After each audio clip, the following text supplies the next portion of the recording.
वंश को एक जगह इकट्ठा कर दिया, जिसके बाद दुर्गंध की स्थिति बनी और सुर्खियों में ये मामला पूरा आया। अभी हमारे पास गोपालन मंत्री हैं जोराराम कुमार जी, उनसे जानेंगे आखिर ये पूरा मामला क्यों हुआ, क्योंकि इससे पहले भी गर्मी आती रही है, इससे पहले भी गोवंश की मृत्यु होती रही है गर्मी में। इस बार इस तरह का मामला क्यों उठा, क्या वजह रही इसकी? की बड़ी वजह के तौर पर देखें कि इतनी बड़ी संख्या में गोवंश खत्म हुआ। जैसलमेर में नगर परिषद का क्षेत्र है और वहाँ नगर परिषद में जो गोवंश कोई मृत्यु होती है तो उनको गाड़ने का काम और जहाँ पर मृत्यु होती है वहाँ से उठाकर अन्य जगह पर शिफ्ट करने का काम वो पूरा का पूरा नगर परिषद देखती है। उसके लिए नगर परिषद में ये ठेके भी कर रखे होते हैं। तो ये जो अभी जैसे गर्मी के मौसम में और कई बार सर्दी के मौसम में भी ऐसे कमजोर जो गोवंश होती है उनकी मृत्यु कई बार होती है। अभी जैसलमेर में भी ऐसा कलेक्टर से मैंने बात की तो वहाँ जानकारी मिली कि वहाँ गोवंश की मृत्यु हुई है।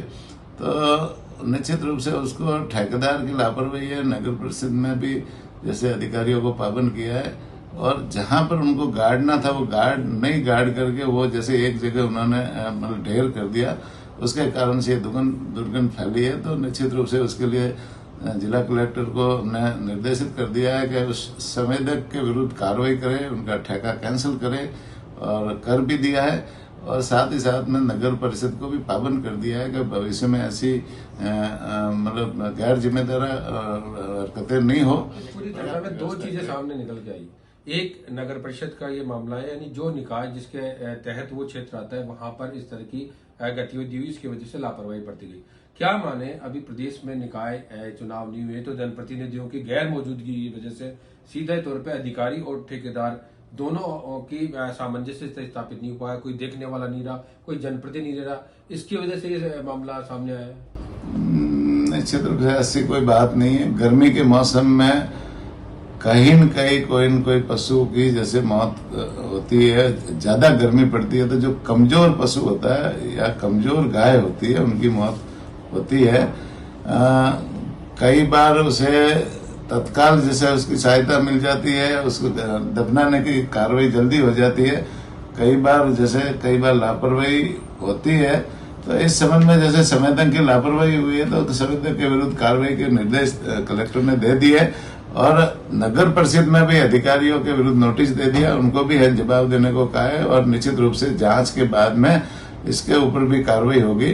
और अभी हमने जैसे है ना पशुपालन विभाग से भी सारे निर्देश सभी नीचे वाले अधिकारियों को दिए कि भाई आप संबंधित है ना गांवों में जाए, अपने डॉक्टर्स भी जाए, एलआईसी भी जाए, वहां पर है ना जो सार्वजनिक स्थानों पर कोई पानी की खेलियां है वो जन सहयोग से, स्वयंसेवी संस्थाओं के सहयोग से या जन प्रतिनिधियों या जैसे ग्राम पंचायत या नगर परिषद के अधिकारियों के सहयोग से वो है ना पानी भरने की व्यवस्था करे। गर्मी बहुत तेज पड़ रही है और वहाँ बाड़मेर, बालोदरा, जैसलमेर में, फलोदी में 45 से 50 डिग्री के आसपास अभी तापमान है।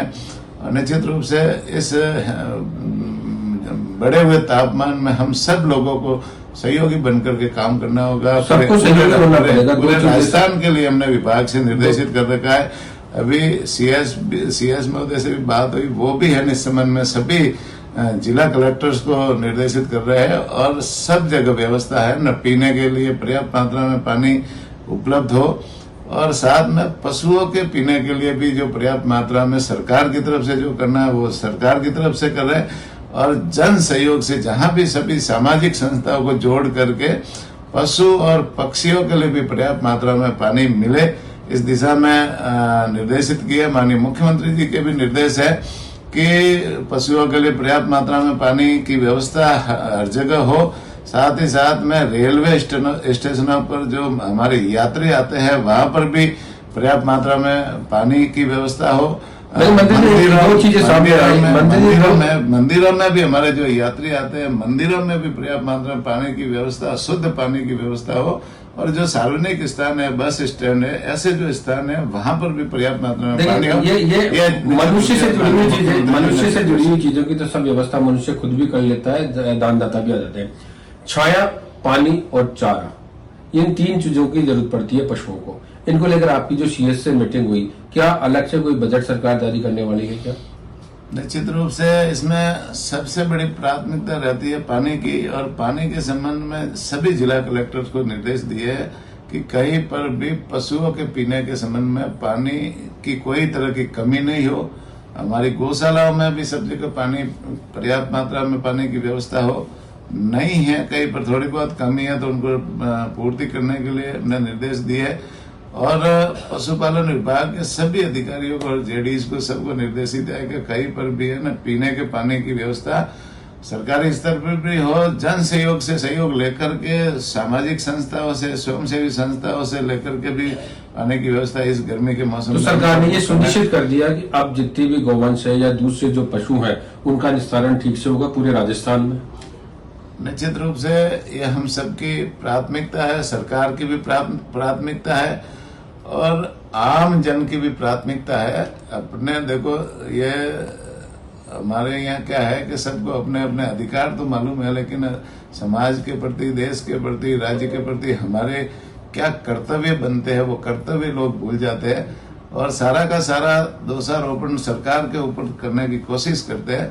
निश्चित रूप से सरकार अपना दायित्व पूरी तरह से निभाती है। सरकार हर समय जनता के साथ खड़ी रहती है और जनता के लिए सरकार काम करती है, लेकिन जनता के भी अपने कर्तव्य होते हैं। वो उन कर्तव्यों को निर्वाहित करते हैं, वो भी समाज के लिए काम करे, वो भी जनहित के काम करे और वो भी है ना इन पशु पक्षियों के लिए भी हम काम करें। तो सब सरकार और जनता मिल करके जैसे ये काम करेंगे तो निश्चित रूप से छोटी छोटी समस्याओं का भी समाधान होगा।